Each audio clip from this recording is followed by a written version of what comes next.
tener el sitio de esto también podría formar una molécula igual, ¿no? Y para denominarlo un aminoácido cetogénico, ¿en qué terminan formando? Dígame. ¿Podría formar sucínico A para decir que es cetogénico? Acetílico A, acetílico A, correcto. Entonces, forma acetílico A y decíamos pueden por ahí ir a formar moléculas de cuerpos, ¿verdad? O puedo ir a formar ácidos también. Juan, sigue viendo si es el modelo. Esa clase. Y entonces explicamos que en el catabolismo de esos aminoácidos, algunos eran exclusivamente glucogénicos, otros eran exclusivamente cetogénicos, y ahí dijimos dos aminoácidos nada más harían esa vía, que eran esos que estaban en rojito, glicina y leucina, exclusivos cetogénicos. Habían también aminoácidos que hacen ambas vías, ¿verdad? Glucogénico o cetogénico. Y allí habíamos mencionado cuáles eran los aminoácidos. Isoleucina 1, triptófano, tirosina, correcto. Treonina, pues todos los que empiezan con T, correcto, y faltaba uno. Fenilalanina, que luego forma la tirosina. Entonces, todos estos que están en azulito hacen esa vía tanto glucogénica como cetogénica. Por descarte ya se saben todos, porque los demás estarían en la vía exclusiva de los glucogénicos. Bien. Además, vimos la biosíntesis de aminoácidos no esenciales de 15, ¿no? Ya hablamos de que en el proceso de la glicólisis teníamos un intermediario que era el 3-fosfoglicerato, el cual forma este primer aminoácido, serina. Y de este aminoácido serina yo formo otros dos, cisteína y glicina. A ver, ¿quién me dice qué otro aminoácido está involucrado acá en esa síntesis del aminoácido cisteína? Metionina sería, ¿por qué? ¿Perdón? Es un decir, ¿y por qué lo dijo? Es un decir, ¿por qué lo dijo? Fíjense que la metionina en su estructura tiene azufre, ¿no? Tiene azufre. Y cisteína tiene azufre también. Por lo tanto, ahí la metionina está involucrada para dar el azufre y pueda poder formar aminoácidos cisteína, ¿correcto? ¿Qué más? Que serina desemboca en glicina. Pero también había otro aminoácido que dije también podía formar glicina. ¿Cuál era ese otro aminoácido? El aminoácido treonina también hace una vía menor para poder obtener ese otro aminoácido glicina. ¿Bien? Bueno, vimos también cómo alanina por transaminación se forma del piruvato. Vimos que el oxalacetato me forma el aspartato y luego ese aspartato termina en asparagina. Vimos que de alfa-cetoglutarato formo ¿qué aminoácido? Glutamato. Es ya siempre son interconvertidos, ¿no? Glutamato y alfa-cetoglutarato. Entonces por ahí ustedes ya saben que de alfa-cetoglutarato voy a formar ese aminoácido glutamato. Y glutamato tengo por acá que me va a formar glutamina, que me va a formar arginina y también el aminoácido clorhídrico. Y finalmente vimos que fenilalanina en su catabolismo llega a formar tirosina, así que ese propio catabolismo sería esa vía de síntesis de este aminoácido nuevo esencial. Bien, pero hoy nuestro tema es otro. En esta oportunidad vamos a ver que ciertos aminoácidos también van a formar compuestos importantes para nuestro organismo. compuestos. Por ejemplo, acá tenemos todos estos compuestos que probablemente ustedes, o no sé si todavía lo han visto, pero lo van a ver en fisiología, ¿no? Han visto el GABA como neurotransmisor, han visto, ¿qué más? Serotonina, han visto dopamina, ¿cierto? Todos estos compuestos también derivan de aminoácidos, y eso es lo que vamos a revisar ahora. Empezamos con el primer aminoácido. Acá nos dice que la arginina, bueno, nosotros hemos visto que se forma en el ciclo de la urea, ¿cierto? Lo hemos visto ahí.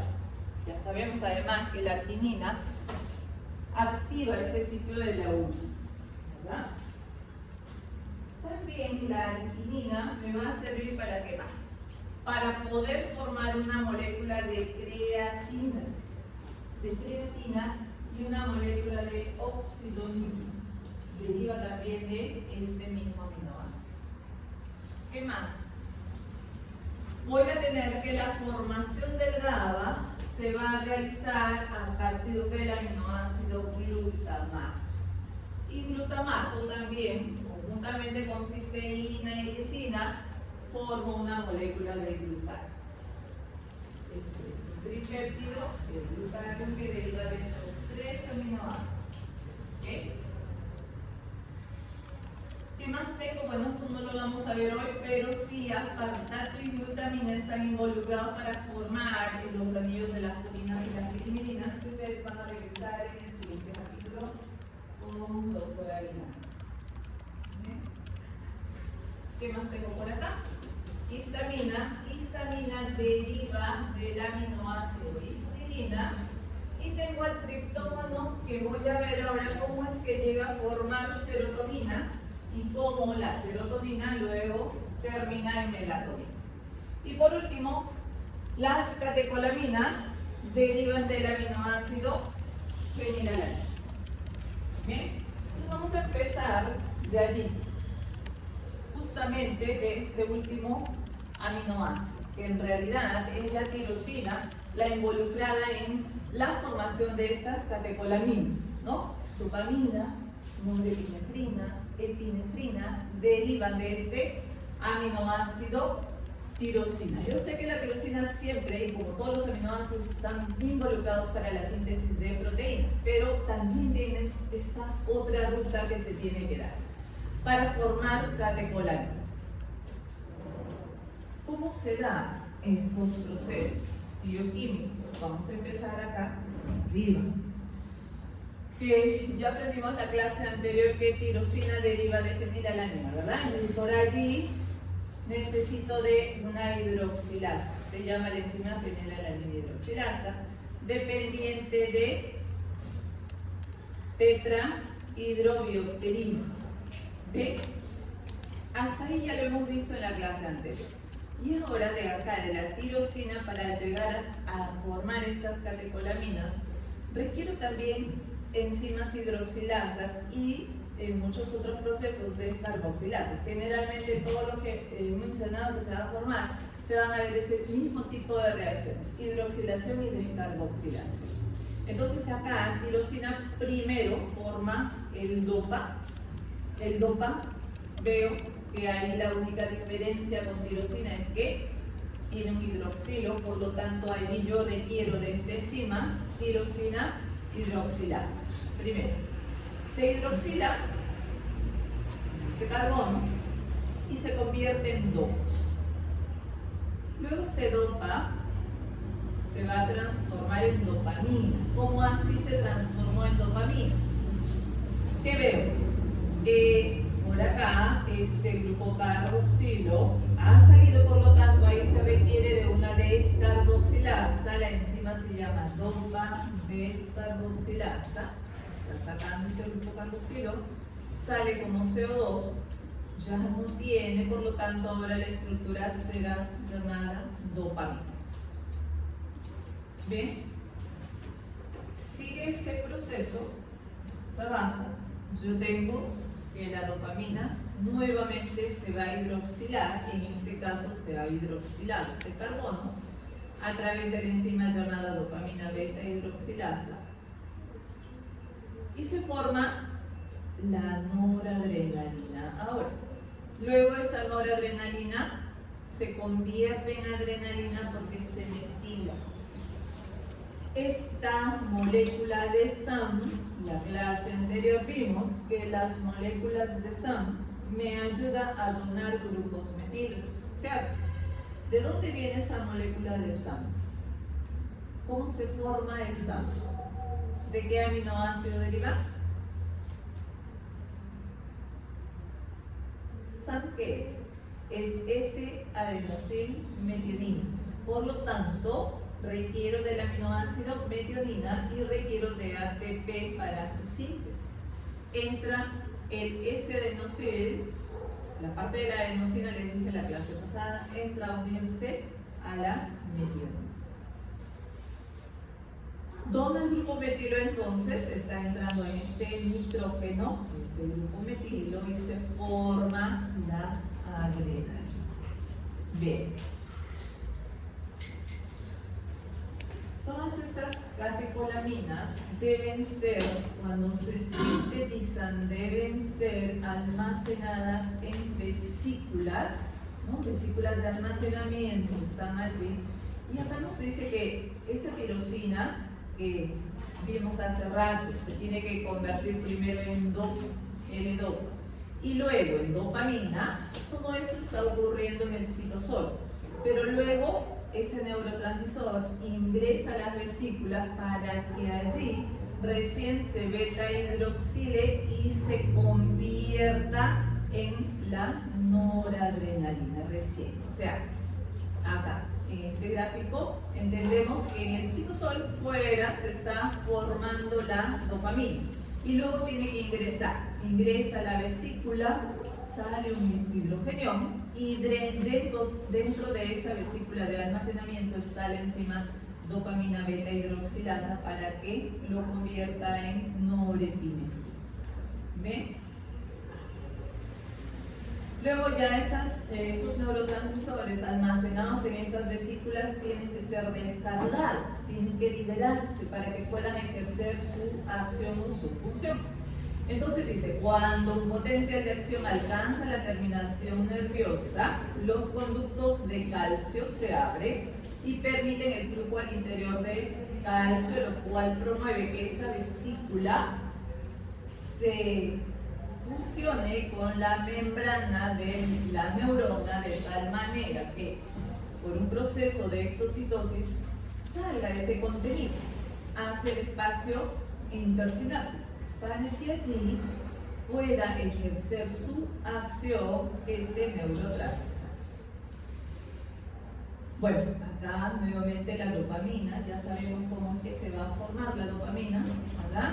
Tengo acá la tirosina ahí. Dijimos que realizará una hidroxilación en ese carbón, ha entrado un hidroxilo, se formó dopa y luego una descarboxilación de este extremo carboxilo que sale como CO2, ahí se está formando primero la dopamina. ¿Ven?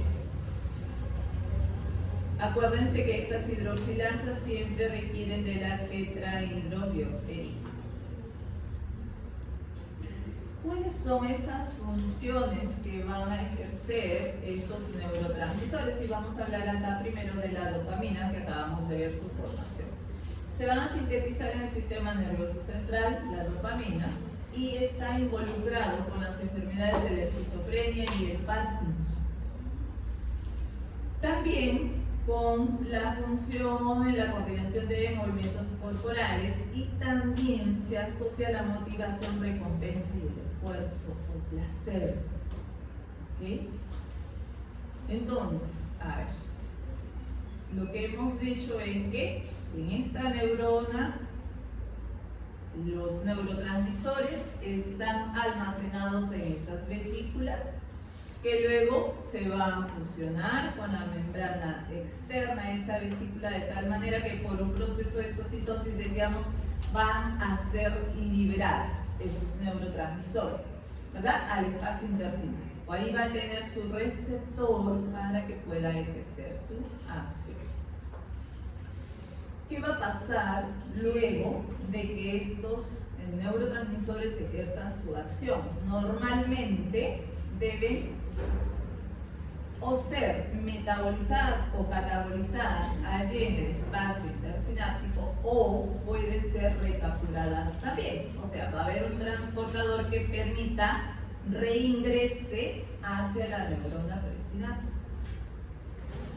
De tal manera que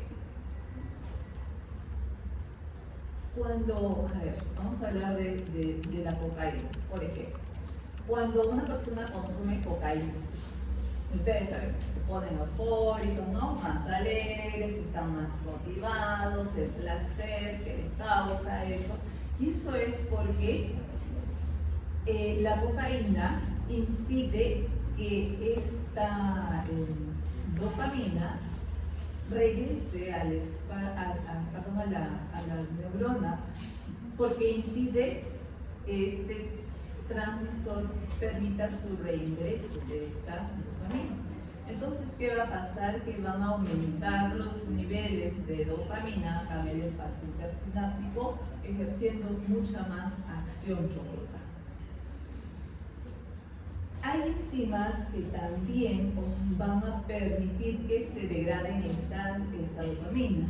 Allí está la enzima monoaminoxidasa y también está la catecol ortometiltransferasa, que va a permitir que se degraden esta dopamina.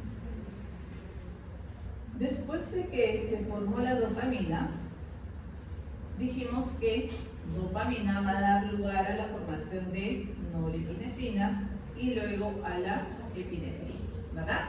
Entonces, su dopamina por acá se está convirtiendo en norepinefrina por una hidroxilación también. En este carbono ha entrado un grupo hidroxilo por esta enzima dopamina beta hidroxilasa. Ya se hidroxiló y esa es la norepinefrina. Y luego esa norepinefrina se metila en este grupo amino mediante un S-N-metionina, entra en el grupo metilo y se convierte en epinefrina. ¿Cuáles son las funciones que va a ejercer norepinefrina y cuáles van a ser las que ejercen la epinefrina? Por este lado, la norepinefrina están relacionadas con la influencia en el sueño, en la vigilia, la atención y la conducta alimentaria. Y cuando sus concentraciones bajan, están relacionadas con la bulimia y con la anorexia.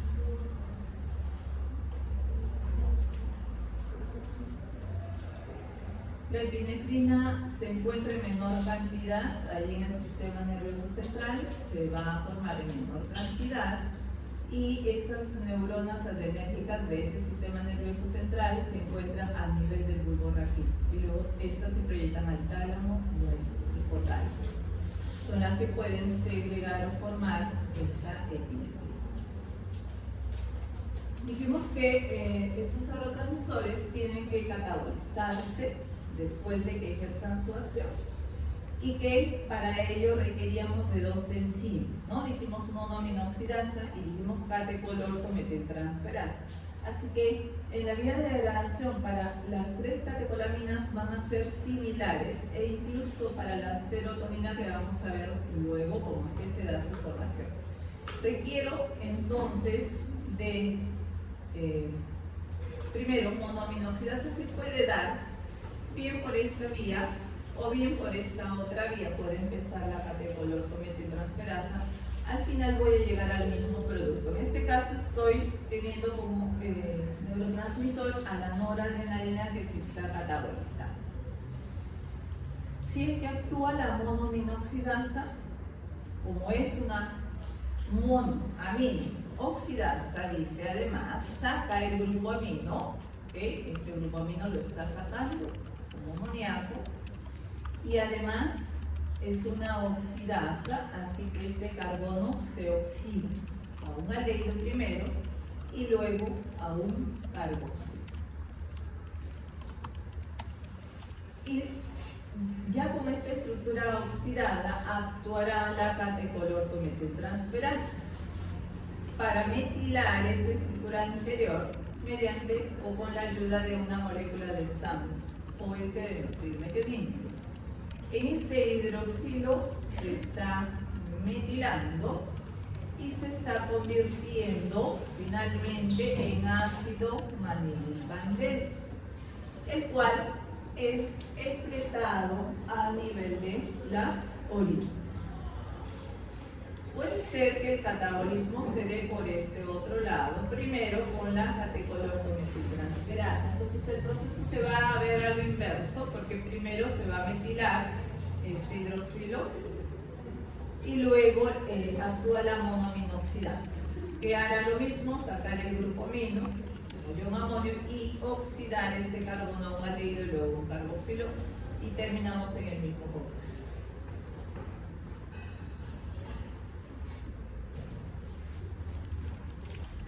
Las melaninas.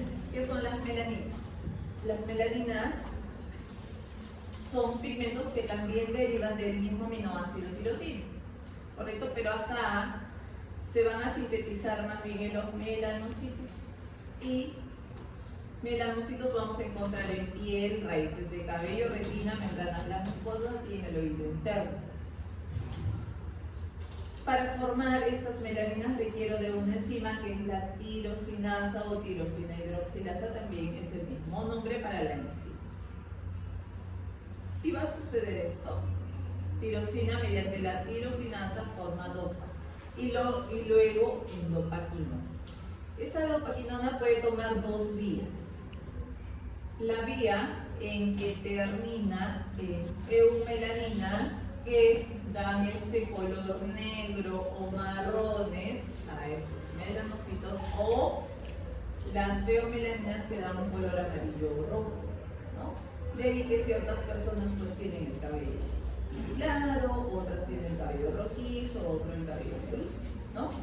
Y eso, que tome una u otra vía, va a depender de la genética de cada persona, o también puede estar influenciado por factores externos. Entonces, los tipos de melaninas que existen son las eumelaninas, que están en las pieles oscuras, en iris y en el cabello, dando ese color negro o marrón que es característico de cada persona. O las feomelaninas, que hemos dicho, toman color amarillo o rojizo, también en piel, iris, cabello rojo, labio, que son en su glande y vagina, se encuentran este tipo de melaninas.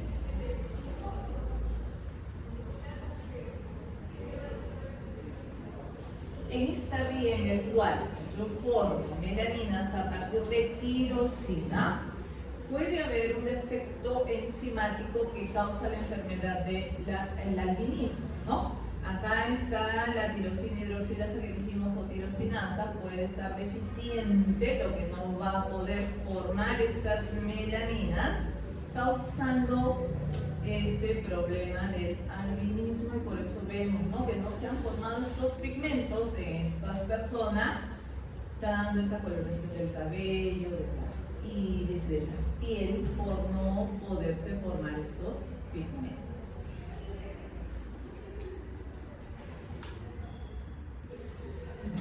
Ahora vamos a ver el GABA. GABA es un neurotransmisor también, ¿no?, inhibitorio en el sistema nervioso central, y es sintetizado también a partir de un aminoácido. En este caso, el aminoácido del cual va a derivar el GABA es el aminoácido glutamato, que por descarboxilación también vamos a tener el GABA. Por lo tanto, acá requiero de la enzima ácido glutámico descarboxilasa. ¿Bien? Esta es la vía entonces de síntesis del GABA, que a partir de una molécula de glutamato, por esta descarboxilasa, ácido glutámico descarboxilasa, dependiente también de piridoxalfosfato, formo el GABA, ¿no? El GABA también va a ser almacenado en vesículas, en la neurona sináptica, y luego descargado, va a tener su receptor para ejercer esta acción. Igualmente, puede ser recapturado o puede ser tomado por una célula glial y se va a esa célula glial ¿en dónde? Dice acá el GABA se recicla en el sistema nervioso central por una serie de reacciones denominadas derivación del GABA, en el que se conserva el glutamato y el GABA. La derivación del GABA en las células gliales produce glutamato. Luego vamos a ver esas reacciones. Que, formado el glutamato, luego se va a convertir en glutamina. Y esa reacción ya la hemos visto antes. Esa glutamina luego se transporta a las neuronas y en las neuronas se convierte en glutamato. Y ya luego ese glutamato por descarboxilación llega a el GABA. Dice luego puede ser cargado de nuevo en vesículas o metabolizarse hasta succinar. Y en las células gliales también, acá nos dice que no hay ácido glutámico descarboxilasa, por lo tanto ahí en las células gliales no se puede formar el GABA. A ver, por acá estamos. Dijimos que el glutamato en la neurona presináptica se está formando el GABA por descarboxilación. Se almacena en las vesículas, luego es descargado. Cuando va a ejercer acción el GABA, puede ser recapturado, vuelve a ingresar a la neurona o puede tomarla una célula glial de cierre. Entonces, allí en esa célula glial el GABA llega hasta alfa-cetoglutarato, que luego ese alfa-cetoglutarato termina en glutamato. Y ese glutamato se convierte en glutamina y la glutamina se va hacia la neurona para volver a convertirse en glutamato y finalmente en GABA. Entonces decíamos que acá el glutamato no puede convertirse directamente en GABA porque no hay la descarboxilasa, ¿no?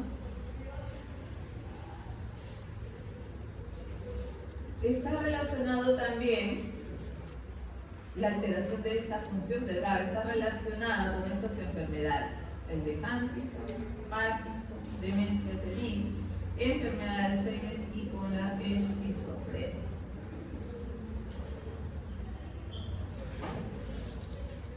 Serotonina, o también llamada 5-hidroxitriptamina, deriva también de aminoácido. ¿Qué aminoácido forma la serotonina? Es el aminoácido triptófano, que se va a sintetizar a partir de este triptófano tanto en el sistema nervioso central, pero también en otros tejidos están involucrados, como en el sistema gastrointestinal. ¿Qué está sucediendo para que yo pueda formar esta serotonina a partir del triptófano? Nuevamente estamos viendo este mismo tipo de reacciones que hemos dicho hace rato: hidroxilación y descarboxilación también, ¿no? Y esto es lo que veo acá. El triptófano se está hidroxilando en este carbono, ahí entró el hidroxilo, mediante esta enzima triptófano hidroxilasa, y se forma primero el 5-hidroxitriptófano, que luego es descarboxilado, sale este grupo carboxilo como CO2 y ya me queda esta nueva molécula que sería la serotonina. ¿Bien?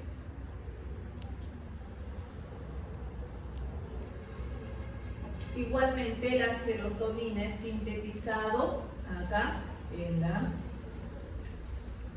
la neurona y es almacenado en vesículas también, que luego se fusionará a la membrana externa de esa neurona para liberarse hacia el espacio intermembranoso, en donde van a haber distintos receptores ligados a proteínas G para que puedan ejercer su acción. Todas estas funciones están relacionadas con la serotonina.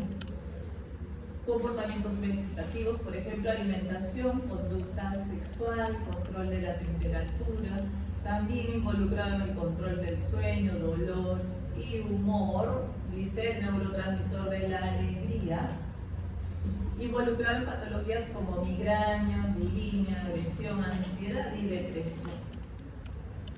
Y justamente, ahora vamos a hablar sobre la depresión porque los bajos niveles de este neurotransmisor, serotonina, conllevan a que el paciente entre en este estado de depresión. A ver, igual como hace rato vimos para las catecolaminas, también esta serotonina dijimos que necesitaba de la misma enzima monoaminoxidasa para que pueda ser catabolizada. En la neurona presináptica está sintetizado, luego descargado al espacio intermembranoso para que ejerza esa acción y luego tiene que ser o puede ser recapturado hacia la neurona presináptica o puede ser metabolizado acá en el espacio intersticial. Puede hacer ambas vías. Si necesitamos entonces que se catabolice esa serotonina, entonces vamos a ver lo mismo que hemos visto hace un momento, en que actuará monoaminoxidasa, en este caso la A, para sacar ese grupo amino, sal, como amoníaco, se oxida además, como es una oxidasa, va a oxidar a un aldehído y luego un carboxilo, ¿no? Lo mismo hemos visto antes. Pero acá termina en ácido 5-hidroxiindolacético esta serotonina. Entonces les decía que la depresión está relacionada con bajos niveles de serotonina, ¿verdad? Incluso en esta depresión podemos llegar a estados más severos, como por ejemplo ideas suicidas, ¿no? Un estado de catatonia, que no quiere alimentarse el paciente. Entonces tenemos que utilizar fármacos para contrarrestar esta enfermedad. En los fármacos que existen, esos fármacos me van a ayudar a aumentar los niveles de serotonina. ¿Y cómo actúan esos fármacos? Justamente que, como yo les dije, la serotonina debe ser recapturada, ¿verdad? Si se recaptura, los niveles van a ser mucho menor. Entonces no queremos eso.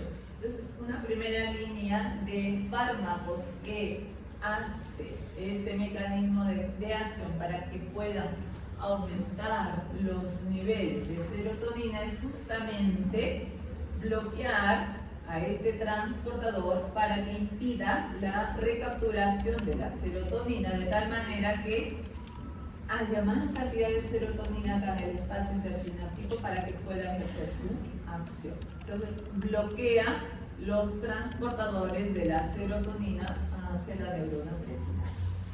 Dentro de este grupo de fármacos tenemos al citalopram, fluoxetina, sertralina. Ahora que lleven farmacología seguramente lo vamos a ver allí.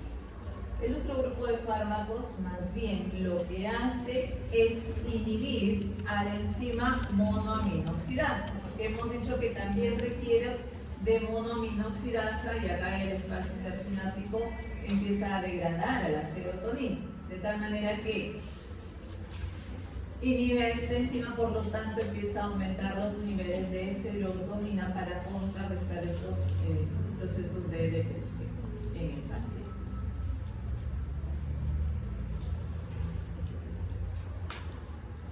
Muy bien, hemos visto entonces cómo es que se formó serotonina a partir de este aminoácido triptófano. Ahora, esta serotonina, por acá, sigue el proceso para llegar hasta melatonina. ¿Cómo llegó serotonina hasta melatonina?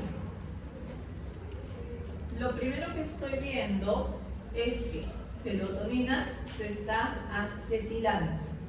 Por acá está entrando un grupo acetilo y lo está convirtiendo en N-acetilserotonina.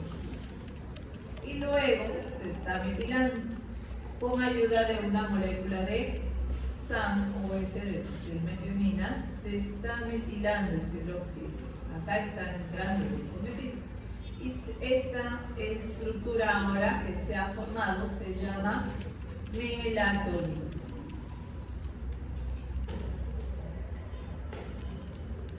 Bueno, la melatonina se produce en la glándula pineal en respuesta al ciclo de luz-oscuridad y su concentración de la melatonina va a aumentar en la noche o en ambientes oscuros, ¿verdad? En la noche principalmente cuando estamos o vamos a dormir, cuando ya llegó la noche, el ambiente tiene que estar oscuro para que empiece a aumentar la cantidad de melatonina. Sin embargo, hay personas que se duermen con el televisor prendido, ¿verdad? O con el foquito prendido de la lámpara. Eso impide que se forme o se sintetice la melatonina. Entonces, siempre es recomendable apagar el televisor o ese foquito para que se pueda producir esta melatonina para que nos pueda permitir dormir tranquila, ¿no? ¿Qué más? La histamina.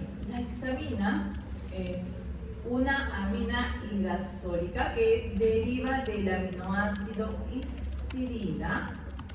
Acá tenemos al aminoácido histidina que me forma histamina por una reacción de descarboxilación también. Está saliendo este grupo carboxilo como CO2 y se está formando la histamina. Está involucrada en respuestas locales del sistema inmune y también regula funciones normales en el estómago y actúa también como un neurotransmisor.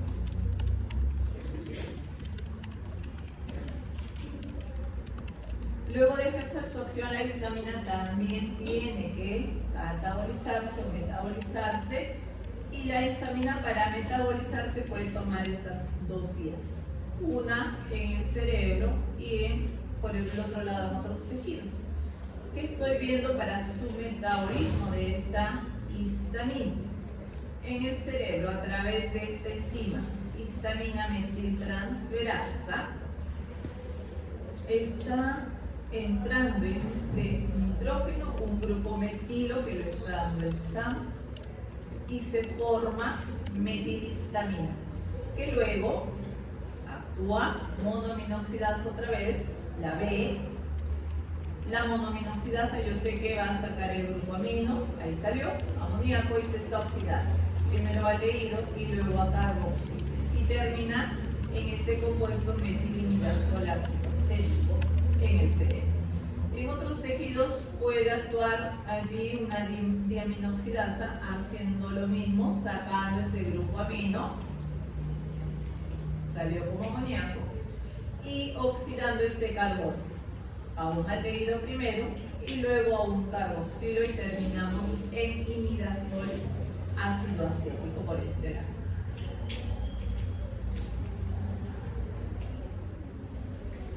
Finalmente, las poliaminas. ¿Qué son las poliaminas?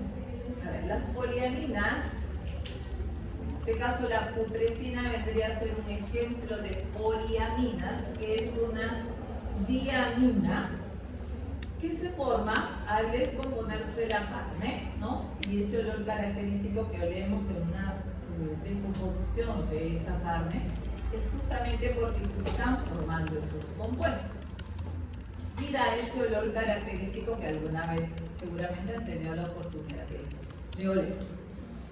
Dice está relacionada con la cadaverina también. Ambas se forman por descomposición de aminoácidos. Y el aminoácido involucrado acá es el aminoácido ornitina.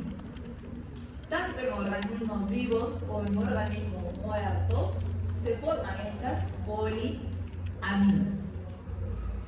La putrescina es producida en pequeñas cantidades en células vivas gracias a la acción de la enzima ornitina descarboxilasa, y estas poliaminas parecen ser factores de crecimiento necesarios para la división celular por ahí la importancia o por lo que estamos viendo estas poliaminas. ¿Cómo se forman entonces estos compuestos? Poliaminas derivan, por lo tanto, de aminoácidos, hemos dicho, ¿no? Y el aminoácido involucrado acá es el aminoácido ornitina, que, como vemos acá, por descarboxilación, se forma la primera poliamina, que es una diamina, hemos dicho, que se llama putrescina. ¿Bien? Este grupo carboxilo salió como CO2 y me queda esta cadena de carbonos con dos grupos aminos en el extremo, que vendría a ser la putrescina.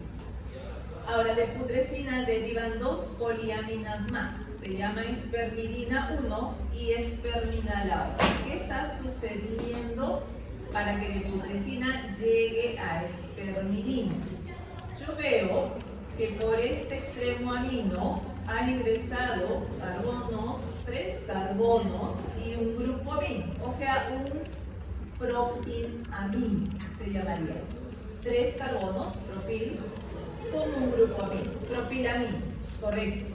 Y ese grupo propilamino lo está dando una molécula de SAM también. Otra vez interviene esta estructura del SAM, formado de metionina con ATP, ya sabemos. Ese adenosilmetionina, para que pueda dar ese extremo propilamino a la putrescina, necesita que se descarboxile. O sea, este grupo carboxilo se está perdiendo acá como CO2 a través de esta descarboxilasa. Como ya no lo tiene, ahora la estructura se llama S-adenosilmetionina descarboxilada, la cual recién puede transferir estos 3 carbonos que tenemos acá con ese grupo amino, que vendría a ser el grupo propilamina, para que se introduzca en este nitrógeno de la putrescina. Acá entró, ya está. Se alargó esta estructura para formar espermidina gracias a este enzima, espermidina sintasa. Entonces he formado primero espermidina y luego de esta espermidina voy a formar esperminas de la misma manera, porque en este extremo amino está entrando 3 carbonos más el grupo amino de otra molécula de SAM haciendo el mismo proceso. La enzima casi se llama espermina sintasa, por lo tanto. ¿Bien? Entonces, como ven, estas estructuras tienen varios grupos aminos, ¿no? Y los grupos aminos tienen cargas positivas que se pueden unir al ADN y al ARN para estabilizarlo y contribuir a su empaquetamiento. Muy bien. Creatina ahora, creatina fosfato. Y justo vamos a hablar de este tema que ahora en esta semana están haciendo clase. Quien vino del laboratorio ha determinado creatinina, ¿verdad? Y hemos hecho también la clase pasada, pero para hacer un balance nitrogenado. Esta vez la creatinina lo están utilizando más para ver cómo está esa masa muscular en el paciente. Porque la creatinina yo sé que deriva de esta creatina fosfato. A ver, primero vamos a ver qué es la creatina fosfato. Ya ustedes conocen que esa creatina fosfato está en los músculos, ¿verdad? Allí, como cuando el músculo requiera una energía inmediata, por lo tanto, dice la creatina es un nutriente esencial para los músculos, formados de 3 aminoácidos. Acuérdense que 3 aminoácidos involucran la formación de creatina. Necesito de glicina, necesito de arginina y también voy a necesitar de metionina para formar creatina. Es la fuente directa, dice, inmediata para generar ATP en esas células musculares, ¿verdad? Entonces el músculo necesita energía y en ese momento el fosfato de esa creatina pasa al ADP para transformarlo en ADP. Eso lo vamos a ver en esta reacción más adelante. A ver, acá, de esta forma sintetizamos primero la molécula de la creatina. Este es mi arginina. ¿Han visto? Arginina en el ciclo de la urea. ¿Bien? Y recuerdan que era prácticamente la última reacción de ese ciclo de la urea, que les decía que en este extremo ya se estaba pareciendo a esa molécula de la urea, ¿verdad? Y que con una molécula de agua salía ya esa molécula de urea y además una molécula de ornitina. Ese es el último paso del ciclo de la urea. Entonces acá va a suceder lo siguiente, que esta arginina, este carbono con sus dos grupos aminos lo va a pasar al aminoácido glicina y se va a formar el ácido guanidoacético. Y toda la estructura de la arginina restante está saliendo por acá como aminoácido ornitina. Bien, ácido guanidoacético para llegar a creatina requiere de una metilación.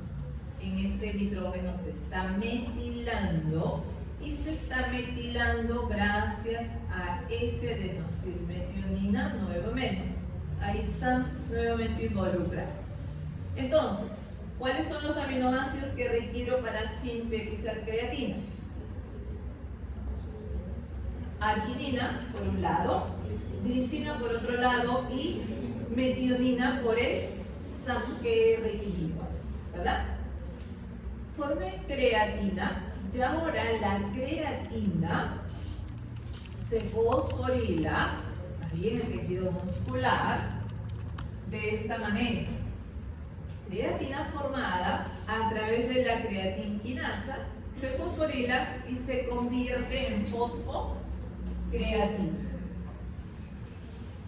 Y esa fosfocreatina luego, cuando requiere energía el músculo, hace una reacción inversa, en el cual, si necesita energía, requiere formar ATP, ¿verdad? Por lo tanto, con una molécula de ADP, pasa el grupo fosfato, se convierte en ATP y ese es el ATP que va a utilizar el músculo en forma inmediata.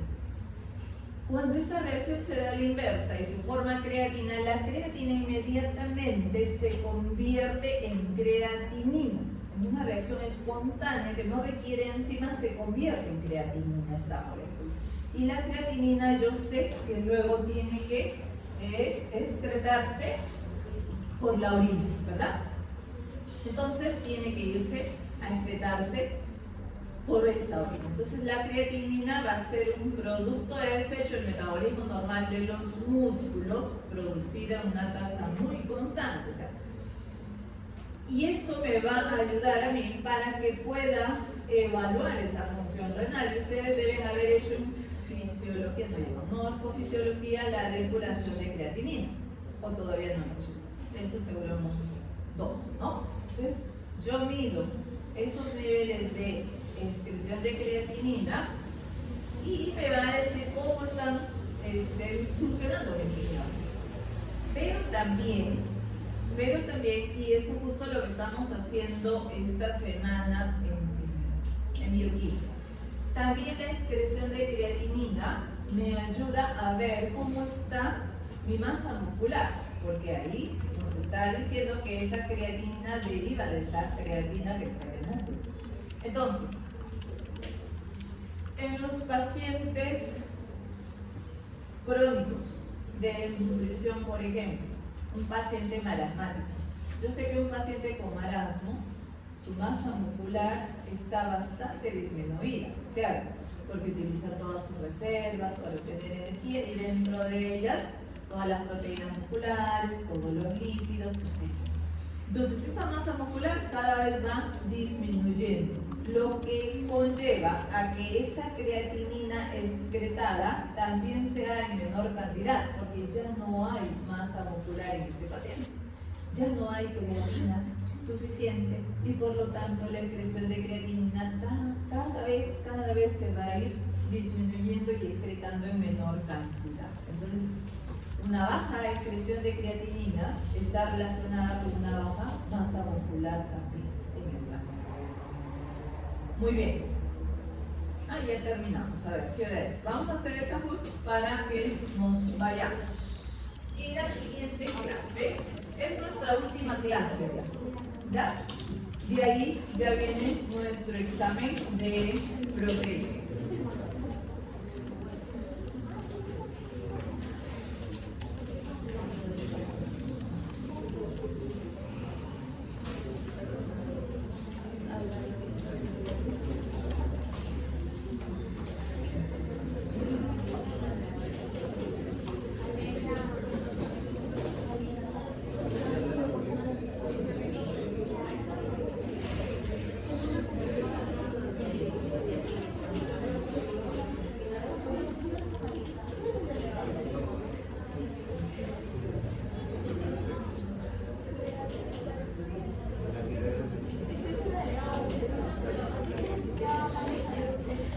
A ver, ingresa por su apellido, primer apellido, por favor.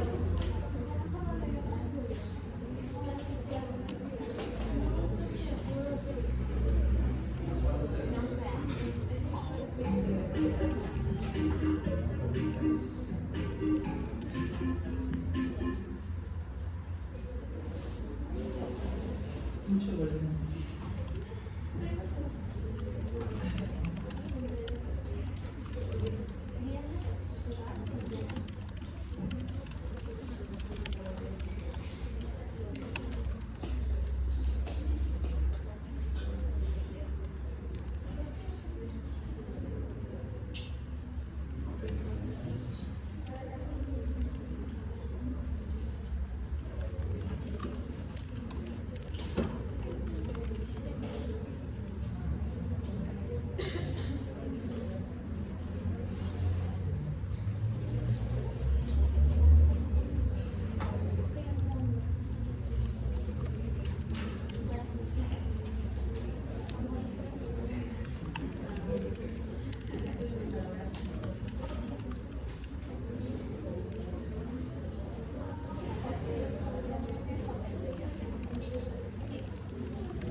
Ya empezamos.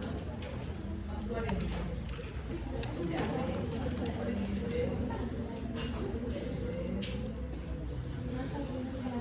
43. Unos más. Vamos a empezar.